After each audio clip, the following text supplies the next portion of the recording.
Revenge films. I have a twin sister, and I'm technically the older one. My sister was brilliant. She was always really smart and had good grades in school. On the other hand, my grades were always bad, and my mother would say, "Aren't you embarrassed to be getting grades like this again?" Or, "You don't have a single one of my genes inside of you. There's no value to such a good-for-nothing child living," she would often say to me. My sister was always on my side, though. "No matter what, you're my big sister in every way. And plus, you're not a good-for-nothing."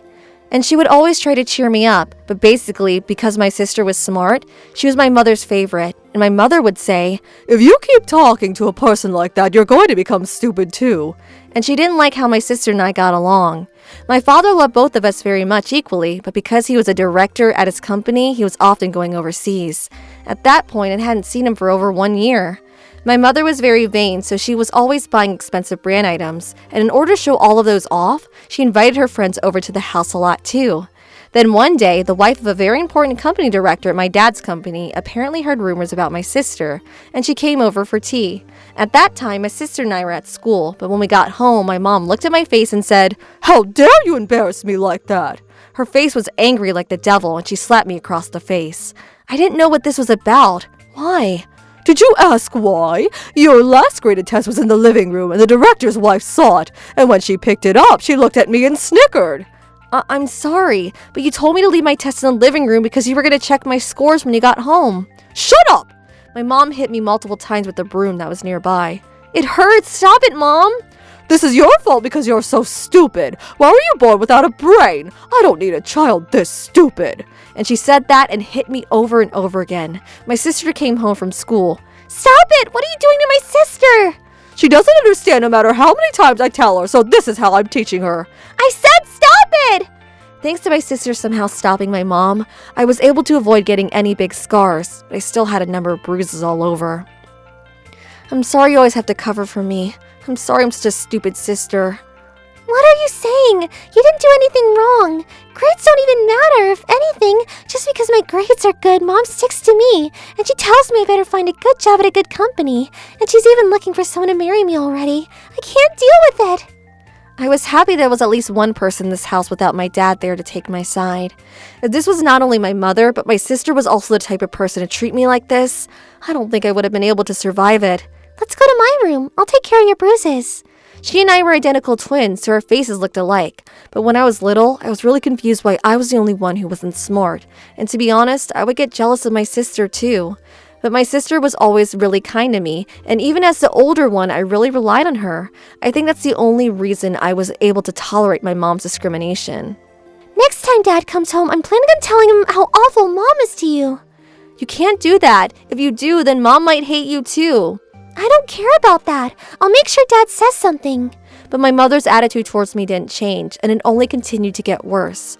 One day, suddenly, my mom said to me, "Let's have some cake together. I bought it in the city today." I thought it was very unlike her, but it was more of a pain to say no and end up getting beat up again, so I decided to stay quiet and do as she said. But then, my mom snapped out of nowhere, "If you didn't exist, then I wouldn't have had to be so embarrassed. There's no need for a good-for-nothing person like you in this world, so you should just disappear." After saying that, she pushed the tall bookcase onto me with all of her strength. The bookcase and the books fell on top of me. My entire body was crushed, and it hurt like nothing I'd ever experienced before. Looking down at me, stuck between the bookcase and the floor, my mom then said, "Hurry up and drop dead, you good-for-nothing." She then left me there and walked out of the house. "Mom, help me, it hurts!" As my consciousness was fading, my sister came down from the second floor from the noise and found me. "Are you okay? Hang in there! Can you hear me?" My sister was desperately trying to move the bookcase that was on top of me, but it wouldn't budge. "I'm gonna call the ambulance now! Hang on!" Those were the last words I heard, and I passed out. When I opened my eyes, I was in the hospital. "You're awake! Thank goodness! I'm so glad! Thank goodness!"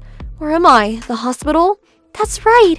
At one point, your life was on the line, but I'm so glad that you're saved. I'm never gonna forgive Mom for this. She actually tried to take your life. Otherwise, there's no way that anybody could leave their child as a rug under a bookcase like that."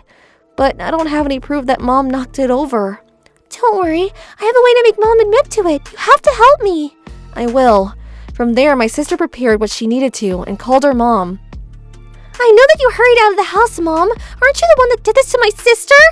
What are you saying? That bookcase was unstable. Your mom hasn't done anything. But my sister's dead now.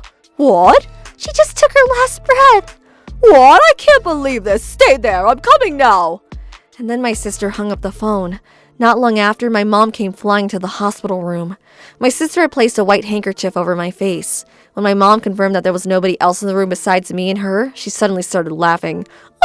Oh, I did it! When I first heard that she was saved, I thought it wasn't good, but with this, everything is over. I'll never have to be embarrassed by this daughter anymore. And there's no evidence that I did it. I win! I win! At that moment, the door slammed open, and my sister and my father, who had flown back after hearing about the incident, came in. Honey, why on earth are you here? But at that moment, my dad slapped my mom with full strength. I already heard everything from Melissa. What did you try to do to Sarah? There's something wrong with you for you to try to crush your own daughter with a bookcase! What are you talking about? I don't know anything. You don't have any proof, so don't say such nonsense. Unfortunately for you, I've been recording this whole time, so I do have proof. I got it from the bed and my mom screamed, "Ah, a ghost?" She was shocked. It's not a ghost. My sister's been alive this whole time.